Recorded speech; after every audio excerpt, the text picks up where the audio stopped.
ചങ്ങായിമാരെ നമസ്കാരമുണ്ട്. എല്ലാവർക്കും സുഖമല്ലേ? എല്ലാവരും സുഖമായിരിക്കുന്നു എന്ന് കരുതുന്നു. ഇന്ന് ഞാൻ വന്നിരിക്കുന്നത് സിസു എന്ന് പറയുന്ന ഒരു ഫിന്നിഷ് സിനിമയുമായിട്ടാണ്. അടി ഇടിയും വെടിയും കുത്തും ബോംബും കോമയും എല്ലാം അടങ്ങിയ ഒരു അടിപൊളി ത്രില്ലർ. ആക്ഷൻ സിനിമകൾ ഇഷ്ടപ്പെടുന്നവർക്ക് തീർച്ചയായും ഇഷ്ടപ്പെടുന്ന ഒരു സിനിമ. അപ്പോൾ കൂടുതൽ പറഞ്ഞ് ബോറടിപ്പിക്കാതെ നമുക്ക് നേരെ വീഡിയോയിലേക്ക് കിടക്കാം.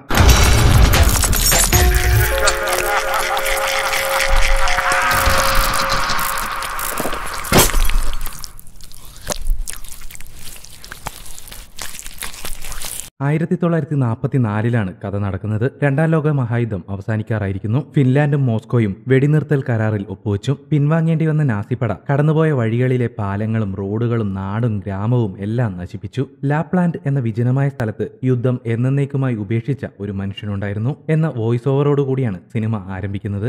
തുടർന്ന് അറ്റാമി കോർപ്പി എന്ന വ്യക്തിയെയാണ് നമുക്ക് പരിചയപ്പെടുത്തുന്നത്. അയാൾ പല സ്ഥലങ്ങളിലും മണ്ണ് കുഴിച്ചെടുത്ത് അത് നദിയിൽ കഴുകി എന്തോ പരിശോധിക്കുകയായിരുന്നു. അറ്റാമിയുടെ നായയും കുതിരയും അയാൾക്കൊപ്പമുണ്ട്. ഒടുവിൽ അയാളുടെ അന്വേഷണം ഫലം കണ്ടു. അരിച്ചെടുത്ത മണ്ണിൽ നിന്നും ഒരു തരി പൊന്ന് അയാൾ കണ്ടെത്തിയിരിക്കുന്നു.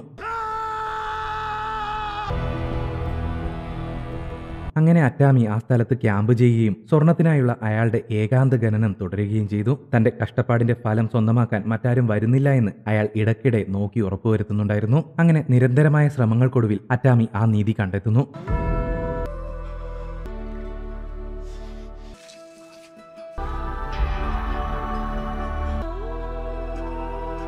എല്ലാം കുഴിച്ചെടുത്ത് ശേഖരിക്കുന്നു. ഒരു പോള കണ്ണടയ്ക്കാതെ തോക്കും പിടിച്ച് അയാൾ രാത്രി മുഴുവൻ അതിന് കാവലിരുന്നു. അടുത്ത ദിവസം രാവിലെ തന്നെ അറ്റാമി കുളിച്ചൊരുങ്ങി പുറപ്പെടാൻ തയ്യാറെടുക്കുന്നു. അയാളുടെ ദേഹമാസകലം മുറിപ്പാടുകളുണ്ടായിരുന്നു. തുടർന്ന് സ്വർണമെല്ലാം ബാഗിലാക്കി തന്റെ കുതിരപ്പുറത്ത് കെട്ടി അറ്റാമി അവിടെ നിന്നും പുറപ്പെട്ടു.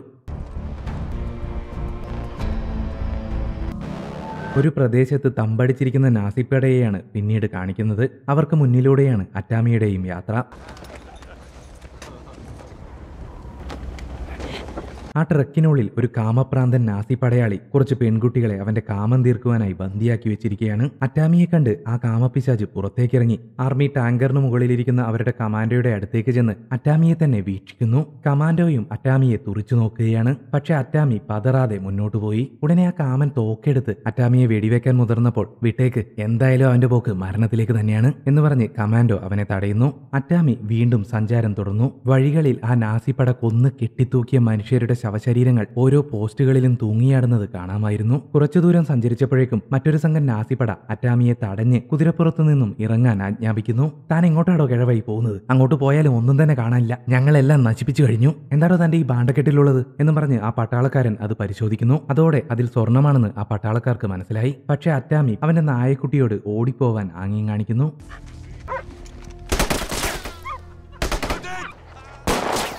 ഭാഗ്യം, ആ നായക്കുട്ടി രക്ഷപ്പെട്ടു. വെടിയൊച്ച കേട്ട് അത് നമ്മുടെ അറ്റാണിയെ തീർത്തതാണെന്ന് കരുതി മുന്നേ പോയ കമാൻഡോ പുച്ഛത്തോടെ ചിരിക്കുന്നു. ഇവിടെ ആ നാസിപ്പട സ്വർണമെല്ലാം സ്വന്തമാക്കാനുള്ള പ്ലാനിലാണ്. മുട്ടുകുത്തിയിരിക്കട അപ്പൂപ്പ എന്ന് ആ നാസിപ്പടയാളി അറ്റാമിയോട് അലറി. നമുക്ക് സ്വർണം കിട്ടി, നമ്മൾ പണക്കാരായി, നന്ദിയടോ കിളവ എന്നൊക്കെ അവരെല്ലാവരും അറ്റാമിയെ കളിയാക്കി ചിരിച്ചുകൊണ്ടിരിക്കുകയാണ്.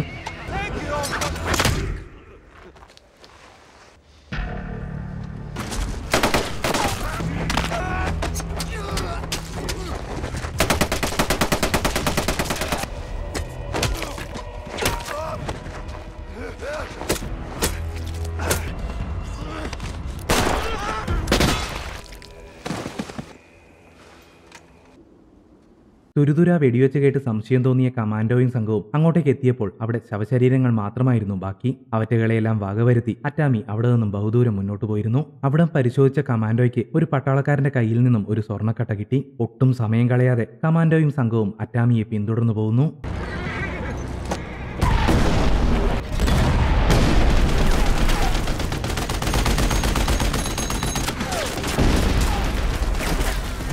ഭാഗ്യം, അറ്റാമിയും കുതിരയും വെടിയേൽക്കാതെ രക്ഷപ്പെട്ടു.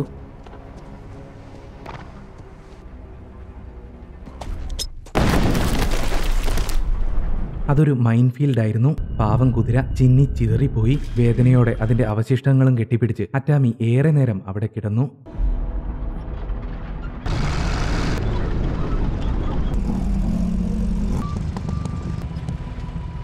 അറ്റാമി വേഗം തന്നെ മരവിപ്പൊക്കെ മാറ്റി ചിതറി വീണിരിക്കുന്ന സ്വർണ്ണക്കട്ടികൾ എടുത്തു വെക്കാൻ തുടങ്ങി. അല്പസമയത്തിനുള്ളിൽ തന്നെ കമാൻഡോയും സംഘവും അങ്ങോട്ടേക്കെത്തി. കാമപടയാളി അറ്റാമിയെ വെടിവെക്കാൻ നോക്കിയപ്പോൾ കമാൻഡോ തടഞ്ഞു. നാസികളുടെ കണ്ണ് ആ സ്വർണ്ണക്കട്ടികളിലേക്ക് മാത്രമായിരുന്നു. അറ്റാമി വേഗം സ്വർണ്ണമെല്ലാം ബാഗിൽ കയറ്റി ഒരു കല്ലെടുത്ത് പിടിച്ച് നാസികൾക്കെതിരെ എഴുന്നേറ്റ് നിൽക്കുന്നു. ഇപ്പോ അവനെ അങ്ങ് തീർത്തേക്ക് എന്ന് കമാൻഡോ കാമപടയാളിയോട് ആജ്ഞാപിക്കുന്നു. അവരതൊട്ടും പ്രതീക്ഷിച്ചില്ല. വെടിനിർത്ത് എന്ന് കമാൻഡോ അലറി. പുകപടലങ്ങൾക്കിടയിലേക്ക് സംശയത്തോടെ കമാൻഡോയും കാമപടയാളിയും ഉറ്റുനോക്കുന്നു. ഒരു പട്ടാളക്കാരനോട് ആ പുകയ്ക്കുള്ളിലേക്ക് ചെന്ന് നോക്കാൻ കമാൻഡോ ആംഗ്യം കാണിക്കുന്നു. പാവൻ നാസി, അയാൾക്ക് നല്ല പേടിയുണ്ട്. എങ്കിലും കമാൻഡോയെ അനുസരിക്കുകയല്ലാതെ അയാൾക്ക് മറ്റു വഴിയില്ല. അടിവെച്ചടിവെച്ച് മൈനുകളിൽ ചവിട്ടാതെ അയാൾ ആ പുകപടലങ്ങൾക്കിടയിലേക്ക് കയറുന്നു. ഒരു നിമിഷം എല്ലാവരും സ്തബ്ധരായി നിന്നുപോയി. കമാൻഡോ അടുത്തതായിട്ട് രണ്ടുപേരെ ഇരുവശങ്ങളിലൂടെയും അതിനുള്ളിലേക്ക് പറഞ്ഞയക്കുന്നു. പേടിച്ച് വിറച്ചുകൊണ്ട് അവർ അറ്റാമിയെ പിടിക്കാനായി ഓടുന്നു.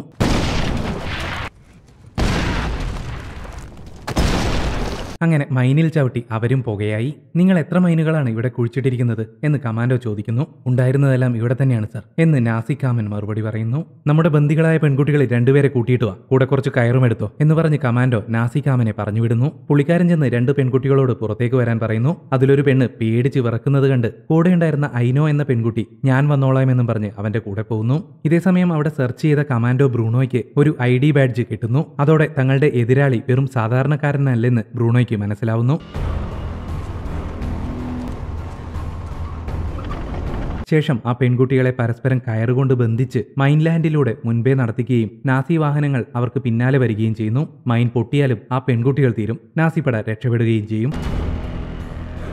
നാസിക്കാമൻ ജനറലിനെ ഫോൺ വിളിച്ച് ആ ബാഡ്ജിന്റെ വിവരങ്ങൾ ചോദിച്ചറിഞ്ഞ ശേഷം ബ്രൂണോയോട് പറയും, എത്രയും പെട്ടെന്ന് നമ്മൾ നോർവേയിലേക്ക് തിരിച്ചു പോകണമെന്നാണ് ജനറലിന്റെ ഉത്തരവ്. ഈ നാസിക്കാമന്റെ ഒറിജിനൽ പേര് വൂൾഫ് എന്നാണ്. നമുക്കിനി അങ്ങനെ തന്നെ വിളിക്കാം. ആ കിഴവൻ നമ്മുടെ 7 ആളുകളെ കൊന്നു എന്ന് നീ അദ്ദേഹത്തോട് പറഞ്ഞില്ലേ? പറഞ്ഞു. നമുക്ക് ഭാഗ്യമുണ്ടെന്നാണ് അദ്ദേഹം പറഞ്ഞത്. ഒടുക്കത്തെ ഭാഗ്യം. അത് കേട്ട് ബ്രൂണോ പുച്ഛത്തോടെ ചിരിക്കുന്നു. ആ ബാഡ്ജ് അറ്റാമി കോർപ്പി എന്നയാളുടെ നായയുടേതാണ്. അയാൾ ഒരു ഫിന്നിഷ് കമാൻഡോ ആയിരുന്നു. ആ യൂണിറ്റിലെ ഏറ്റവും ധൈര്യശാലിയായ കമാൻഡോ. ജനറൽ പറഞ്ഞത് ആ കാലമാടനെ എതിർക്കാൻ നിൽക്കരുത് എന്നാണ് എന്ന് വൂൾഫ് ബ്രൂണോയോട് പറയുന്നു. അയാൾ ശീതസമരത്തിൽ പങ്കെടുത്തിട്ടുണ്ട്. അവന്റെ വീടും കുടുംബവും റഷ്യക്കാർ നശിപ്പിച്ചു. അതോടെ അയാൾ പ്രതികാരദാഹിയായ ആരെയും അനുസരിക്കാത്ത ക്രൂരനായ ഒരു സൈനികനായി. അവനെ അടയ്ക്കാൻ കഴിയാത്ത ഫിന്നിഷ് സൈന്യം അവനെ ഒറ്റയ്ക്ക് റഷ്യൻ സൈന്യത്തെ നേരിടാൻ മരുഭൂമിയിലേക്ക് അയച്ചു. അവൻ ഒറ്റയ്ക്ക് ഒരു സൈന്യമായി മാറി. 300-ലധികം റഷ്യൻ പട്ടാളക്കാരെ അയാൾ ഒറ്റയ്ക്ക് വേട്ടയാടിയിട്ടുണ്ടെന്ന് പറയപ്പെടുന്നു. റഷ്യക്കാർ അവന് ഒരു പേരിട്ടു, കോഷെ എന്ന് വെച്ചാൽ മരണമില്ലാത്തവൻ എന്ന് വൂൾഫ് കൂട്ടിച്ചേർത്തു. മരണമില്ലാത്തവനോ എന്ന് ബ്രൂണോ പുച്ഛിക്കുന്നു.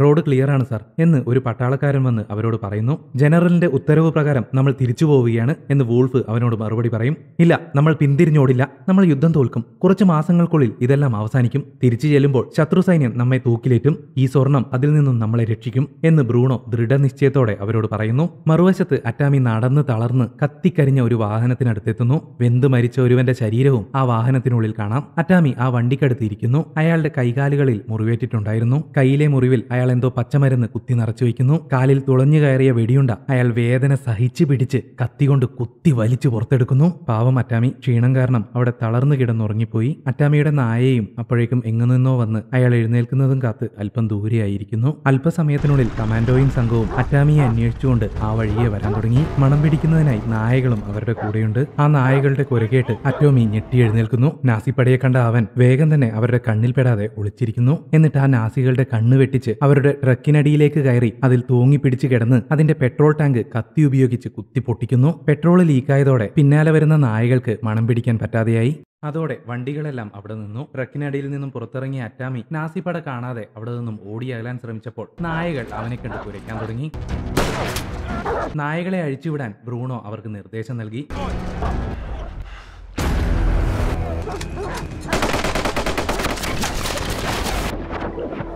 അവരെല്ലാം ആ നദിക്കരയിൽ ചെന്ന് അറ്റാമി പുറത്തു വരുന്നതും കാത്ത് വെടിവയ്ക്കാനായി ഉന്നം പിടിച്ചു നിൽക്കുകയാണ്.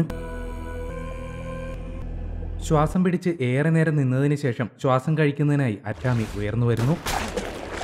രക്തം പടരുന്നത് കണ്ടതോടെ ഇനി വെള്ളത്തിലേക്ക് ചാടി ആ സ്വർണം മുഴുവൻ എടുത്തോണ്ട് വരാൻ ബ്രൂണോ പറയുന്നു. അങ്ങനെ 3 പട്ടാളക്കാർ ഒരു ബോട്ടിൽ അങ്ങോട്ടേക്ക് ചെല്ലുകയും അതിലൊരുത്തൻ വെള്ളത്തിലേക്ക് എടുത്ത് ചാടുകയും ചെയ്യുന്നു.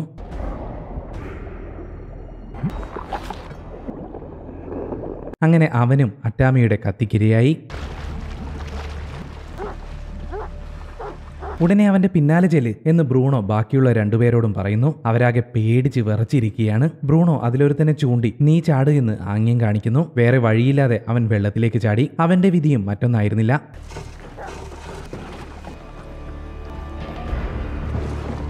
അതോടെ പേടിച്ച് മരവിച്ചുപോയ മൂന്നാമൻ ബോട്ടും തുഴഞ്ഞ് മറുകരയിലേക്ക് രക്ഷപ്പെടാൻ ശ്രമിക്കുന്നു. ഭീരുവായ പട്ടാളക്കാരൻ മരണശിക്ഷ അർഹിക്കുന്നു എന്ന് ബ്രൂണോ ദേഷ്യത്തോടെ വൂൾഫിനോട് പറയുന്നു. ഉടനെ തന്നെ അവൻ ആ പട്ടാളക്കാരനെ വെടിവെച്ച് കൊല്ലുന്നു. ആ ബോട്ടും അയാളുടെ ശവശരീരവും മറയാക്കി അറ്റാമി മറുകരയിലേക്ക് കയറുന്നു. ഉടനെ തന്നെ വൂൾഫ് ഇത് ഞാൻ ഇപ്പോൾ തീർത്തു തരാം എന്നും പറഞ്ഞ് ബാറ്റൻ ടാങ്കിന് മുകളിൽ കയറി ആയുധവും പിടിച്ച് തയ്യാറാവുന്നു.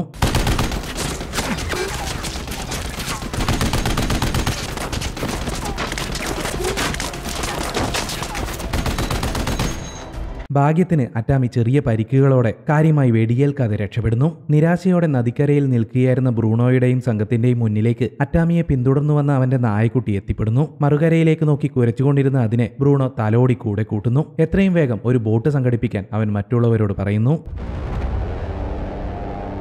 കത്തിയമർന്ന അവശിഷ്ടങ്ങൾക്കിടയിലൂടെ നടന്നു നീങ്ങുകയാണ് അറ്റാമി. നാസികളുടെ ക്രൂരതയുടെ അവശിഷ്ടമായി ഒരു നഗരം മുഴുവൻ കത്തിയെരിഞ്ഞുകൊണ്ടിരിക്കുന്നത് കണ്ട് അറ്റാമി സ്തബ്ധനായി നിന്നുപോയി. അയാൾ പിന്നെയും ദൂരങ്ങൾ താണ്ടി. ഒടുവിൽ നശിപ്പിക്കപ്പെട്ട ഒരു പെട്രോൾ പമ്പിനുള്ളിൽ അയാൾ അഭയം തേടി. പാവം, തളർച്ച കാരണം അയാൾ അവിടെ ഇരുന്ന് ഉറങ്ങിപ്പോയി. അല്പസമയത്തിന് ശേഷം തന്റെ നായക്കുട്ടിയുടെ കുരകേട്ട് ഞെട്ടിയുണർന്ന അറ്റാമി അതിനെയും നോക്കി പുറത്തേക്ക് വരുന്നു. നായക്കുട്ടി ഓടി അറ്റാമിയുടെ അടുത്തേക്ക് വരുന്നു.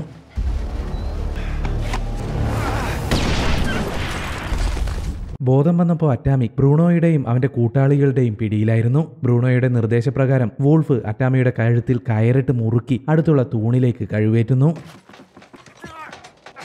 ആ ക്രൂര മൃഗങ്ങൾ നോക്കി നിൽക്കെ അറ്റാമിയുടെ ചലനങ്ങൾ നിശ്ചലമായി. അയാളുടെ മരണത്തിൽ ആദരസൂചകമായി കൂട്ടത്തിലുണ്ടായിരുന്ന ഡ്രൈവർ പട്ടാളക്കാരൻ അയാളുടെ തൊപ്പിയൂരുന്നു. ബ്രൂണോയാവട്ടെ ഇവനിത് എന്ത് തേങ്ങയായി കാണിക്കുന്നത് എന്ന് തോന്നിയെങ്കിലും അവനും തൊപ്പിയഴിച്ച് വൂൾഫിനെ കൊണ്ട് തോക്ക് താഴ്ത്തിക്കുകയും ചെയ്യുന്നു. അല്പനേരത്തെ മൗനപ്രാർത്ഥനയ്ക്ക് ശേഷം ബ്രൂണോ ആ ബാഗിൽ നിന്നും ഒരു ചെറിയ സ്വർണ്ണക്കട്ടയെടുത്ത് അറ്റാമിയുടെ പോക്കറ്റിലേക്ക് തിരികെ ഇത് വെച്ചോ നിന്റെ പ്രശ്നങ്ങൾ തീർക്കാൻ എന്ന് പരിഹസിക്കുന്നു.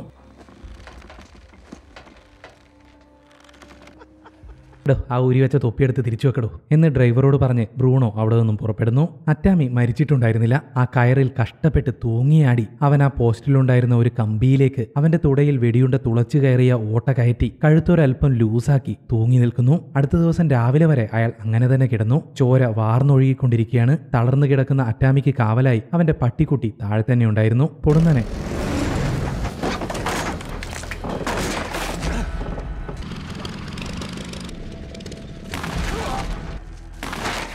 അതേസമയം അവിടേക്ക് വെള്ളം ശേഖരിക്കാനായി 2 നാസി പട്ടാളക്കാർ വരുന്നു. ഒരു വിമാനത്തിലാണ് അവരെത്തിയത്. ഈ നായിന്റെ മോന് ജീവനുണ്ട് എന്ന് ഒരുത്തൻ പറയുന്നു. അവനെ തീർത്തേക്ക്, കൂടെ ആ പട്ടിയെയും എന്ന് അപ്പുറത്ത് നിന്ന് നാസി പടയാളി പറയുന്നു. വീണ്ടും വീണ്ടും നായ കുരക്കുന്നത് കേട്ട് ആ പട്ടിയെയും വേഗം തീർക്ക് എന്നും ദേഷ്യപ്പെട്ട് ആ പട്ടാളക്കാരൻ അങ്ങോട്ടേക്ക് വരുന്നു. കൂട്ടാളിയുടെ ശവം കണ്ട് അയാൾ അന്തം വിട്ടുപോയി.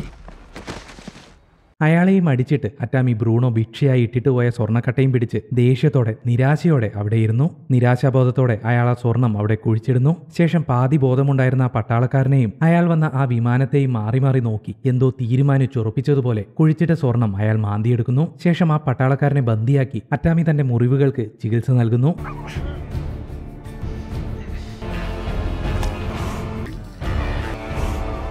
അതുകണ്ട് ആ നാസി പേടിച്ച് വിറച്ചുപോയി. തുടർന്ന് ഒരു നാസിത്തോപ്പിയിൽ നായക്കുട്ടിക്ക് ഭക്ഷണവും കൊടുത്ത് ആ പട്ടാളക്കാരനെയും പൊക്കിയെടുത്ത് അറ്റാമി അവിടെ നിന്നും വിമാനത്തിൽ പുറപ്പെടുന്നു. ശേഷം ബ്രൂണോയെയും സംഘത്തെയുമാണ് കാണിക്കുന്നത്. ടാങ്കറുകളിലും ട്രക്കുകളിലുമായിട്ട് അവർ പോയിക്കൊണ്ടിരിക്കുകയാണ്. വയർലെസ്സിലൂടെ ആരോട് സംസാരിച്ചതിന് ശേഷം വിമാനം റെഡിയാണ് എന്ന് ബ്രൂണോ വൂൾഫിനോട് പറയുന്നു. നമ്മുടെ കൂടെ ഉണ്ടായിരുന്ന ബാക്കിയുള്ളവരുടെ കാര്യം എങ്ങനെയാണെന്ന് ഡ്രൈവർ ബ്രൂണോയോട് ചോദിക്കുന്നു. നോർവേയിലേക്ക് പോകാൻ അവർക്ക് നമ്മുടെ ആവശ്യമില്ല എന്ന് ബ്രൂണോ മറുപടി പറയുന്നു. അവരുടെ കയ്യിൽ ആവശ്യത്തിന് കള്ളും കഞ്ചാവും പെണ്ണുമില്ലേ, അവർ കൈകാര്യം ചെയ്തോളും എന്ന് വൂൾഫും അവനോട് പറയുന്നു.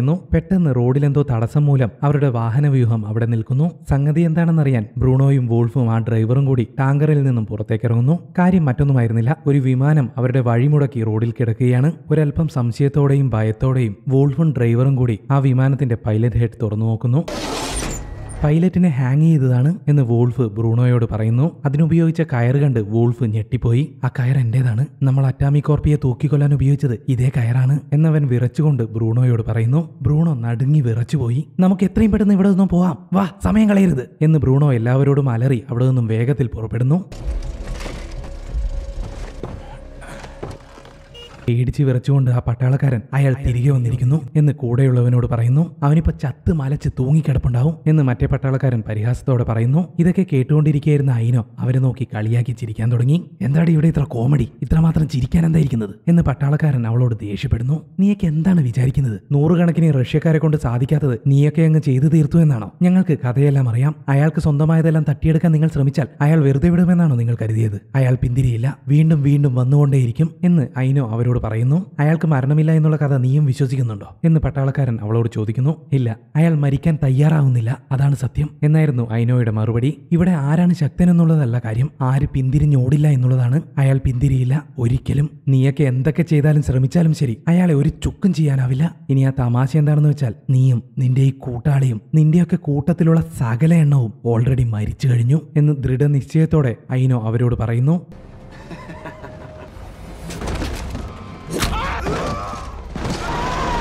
അവൻ ആ ടാങ്കറിനുള്ളിൽ ചതഞ്ഞരഞ്ഞു തീർന്നു. എടോ, അത് നമ്മുടെ കൂടെ ഉണ്ടായിരുന്നവനല്ലേ? ഇതേസമയം ആ ട്രക്കിനുള്ളിൽ ഐനോ അവിടെ ചത്ത് മലച്ചു കിടക്കുന്ന പട്ടാളക്കാരന്റെ തോക്കെടുക്കാൻ ശ്രമിക്കുകയായിരുന്നു.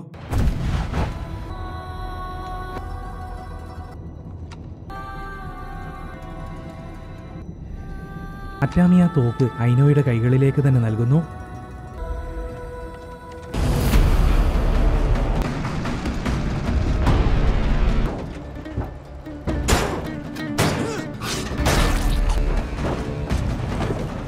തുടർന്ന് ഐനോ ആ വണ്ടിയുടെ ഡ്രൈവിംഗ് സീറ്റിലേക്ക് വരുന്നു. അങ്ങനെ അവള് അറ്റാമിയുടെ പടയാളിയാകുന്നു.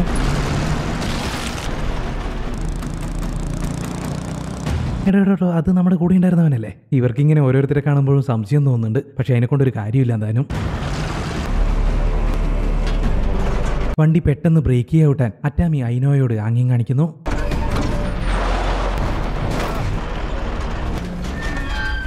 ഇനി വണ്ടി എടുക്കുമെന്ന് അയാൾ വീണ്ടും ആംഗ്യം കാണിക്കുന്നു. ഉടനെ തന്നെ ഐനോ വണ്ടി മുന്നോട്ടേക്ക് എടുത്തു. അറ്റാമി ടാങ്കറിന് മുകളിലേക്കെത്തി. ഉള്ളിലിരിക്കുന്ന ബ്രൂണോയ്ക്ക് പുറത്ത് എന്താണ് സംഭവിക്കുന്നതെന്ന് യാതൊരു പിടിയും കിട്ടുന്നില്ല. ഡ്രൈവറാകട്ടെ പുറത്തെന്തോ പ്രശ്നമുള്ളതായി മനസ്സിലാക്കിയെങ്കിലും പുറത്തൊരു പ്രശ്നവുമില്ല എന്ന് അയാൾ ബ്രൂണോയോട് കള്ളം പറയുന്നു.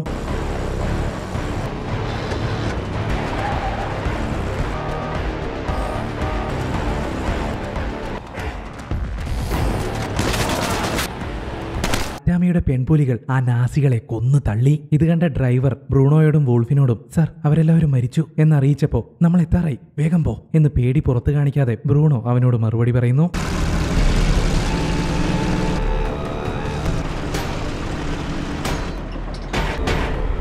വോൾഫ്, പുറത്തേക്ക് ചെല്ല്, അവനെ തീർത്തേക്ക് എന്ന് ബ്രൂണോ വോൾഫിനോട് ആക്രോശിക്കുന്നു. വോൾഫ് കലിതുള്ളി ക്യാബറയെടുത്ത് കാവടിയെടുത്ത് മേലേക്ക് പോകുന്നു. എന്തിന്? അറ്റാമിയെ കൊല്ലാൻ. പോയ അവനെന്ത് സംഭവിക്കുന്നുള്ളത് നിങ്ങൾ കണ്ടറിഞ്ഞോ?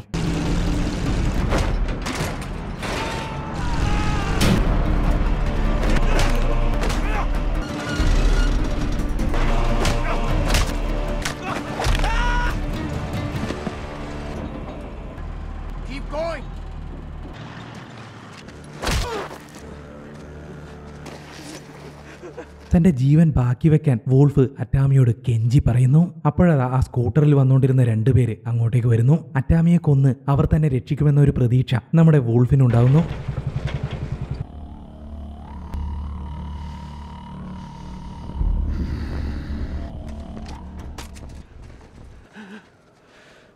അങ്ങനെ ആ പ്രതീക്ഷയും പോയി. ഏതായാലും അറ്റാമി അവനെ കൊന്നില്ല. അയാൾ അവനെ അവിടെ ഉപേക്ഷിച്ച് ആ ബൈക്കും എടുത്ത് അവിടെ നിന്നും ബ്രൂണോയ്ക്ക് പിന്നാലെ പുറപ്പെടുന്നു. ജീവൻ തിരിച്ചു കിട്ടിയ സമാധാനത്തിലിരിക്കുകയാണ് നമ്മുടെ വോൾഫ്.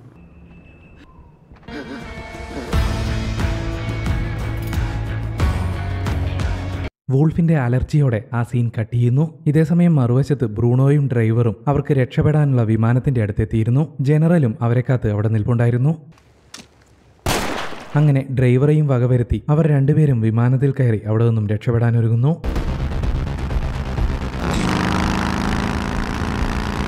അറ്റാമി ബൈക്കിൽ അവരുടെ വിമാനത്തിന് നേരെ ചീറിയെടുക്കുന്നത് കണ്ട് ബ്രൂണോ പകച്ചിരുന്നു പോയി.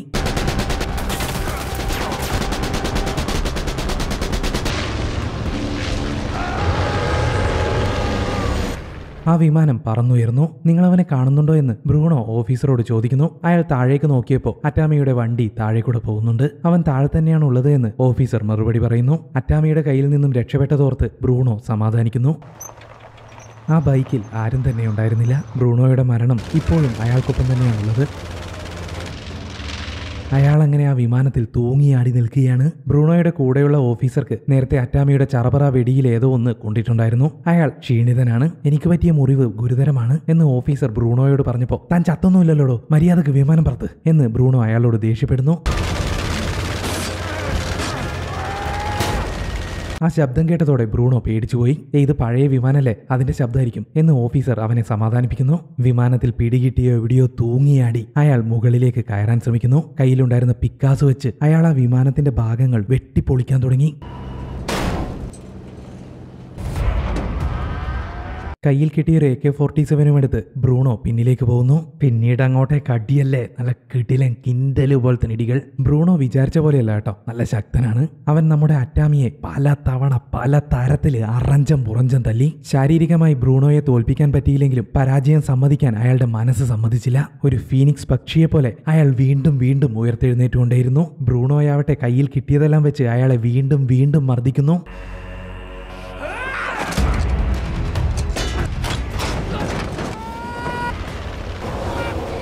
അങ്ങനെ നമ്മുടെ പാവം ബ്രൂണോ മിസൈല് പൊട്ടിത്തെറിച്ച് യശശരീരനായി. അങ്ങനെ എല്ലാം തീർന്നതിന്റെ സമാധാനത്തിലിരിക്കുകയാണ് നമ്മുടെ അറ്റാമി. ആ സമയത്തതാ അടുത്തൊരു പ്രശ്നം. വിമാനത്തിന്റെ നിയന്ത്രണം നഷ്ടപ്പെട്ടിരിക്കുന്നു. നേരത്തെ തന്നെ വെടികൊണ്ടിരുന്ന ആ ഓഫീസർ മരണപ്പെട്ടു. വിമാനം വളരെ പെട്ടെന്ന് തന്നെ ക്രാഷ് ലാൻഡ് ആകും. അറ്റാമി ബ്രൂണോയുടെ സീറ്റിൽ നിന്നും സ്വർണ്ണമടങ്ങിയ ബാഗും എടുത്ത് വിമാനത്തിന്റെ പിന്നിലേക്ക് ചെന്ന് അവിടെയെല്ലാം ഒരു പാരച്യൂട്ടിനു വേണ്ടി തിരയുന്നു. പക്ഷെ എവിടെയും അയാൾക്കത് കണ്ടെത്താനായില്ല. അതോടെ മറ്റു വഴികളൊന്നുമില്ലാതെ അവിടെ ഉണ്ടായിരുന്ന കമ്പിയും കയറും വയറും എല്ലാം പിടിച്ച് ഒരു മൂലയിലേക്ക് സുരക്ഷിതനായിരിക്കാൻ ശ്രമിക്കുന്നു.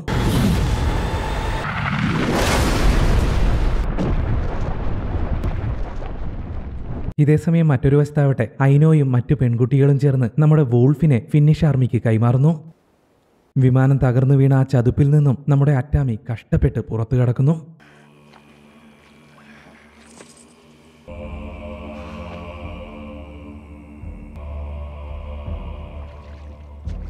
ശേഷം അവന്റെ നായക്കുട്ടിയെയും കൂട്ടി ഒരു ബൈക്കിൽ ഹെൽസിങ്കിയിലെ ഒരു ബാങ്കിലേക്ക് പോകുന്നു. ചളിയും പുരണ്ട് പിക്കാസും പിടിച്ചു വരുന്ന അറ്റാമിയെ എല്ലാവരും പേടിയോടെ നോക്കുന്നു.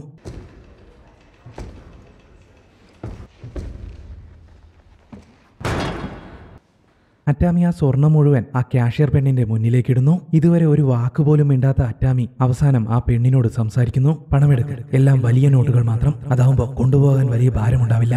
ആ ഒരു സീനോടുകൂടി സിനിമ അവസാനിക്കുന്നു. ഈ വീഡിയോയും ഈ സിനിമയും നിങ്ങൾക്ക് ഇഷ്ടപ്പെട്ടു എന്ന് കരുതുന്നു. അപ്പോൾ നിങ്ങളുടെ അഭിപ്രായങ്ങൾ തീർച്ചയായും താഴെ കമൻറ്റ് ചെയ്യുക. മറ്റൊരു സിനിമയുമായിട്ട് വീണ്ടും കാണാം. അതുവരെ